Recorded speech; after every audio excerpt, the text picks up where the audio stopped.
I was here in Newport Beach since 1976. I mean, and I love it here. My whole life I've been obsessed with audio gear and music, and I love records, man. I love vinyl, and you know, we're located next to a Starbucks at a bagel shop, and guys come in, and even if they don't have a turntable, they love looking through the records. And it really has started to build XL into what it is today.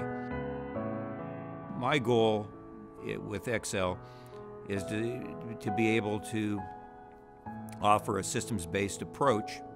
Whether you're buying a pair of $329,000 Wilson XVXs or you're buying a pair of $1,500 Wharfdales, I want to make sure that we can make good sound for you.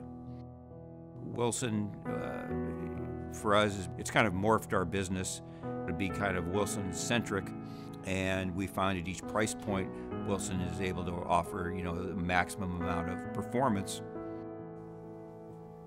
Being able to buy the XVXs for my reference system raised the bar on what I can offer and show my clients.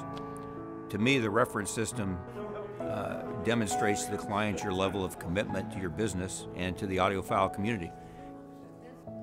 This is something about these speakers and the way they pressurize a room and the way they disperse. They actually can go in much smaller rooms than you would think.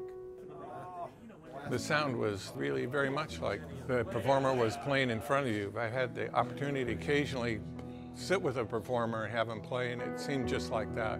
I came in here just to buy a new pair of wires to upgrade my system, and ended up walking out of here with a whole power conditioner, a whole bunch of new plugs, and a whole new friend in Mike Rose. I come in here a couple of times a week just to say hello, to listen to what's new, and to talk to Mike. Very knowledgeable man, very affable, beautiful person, great store.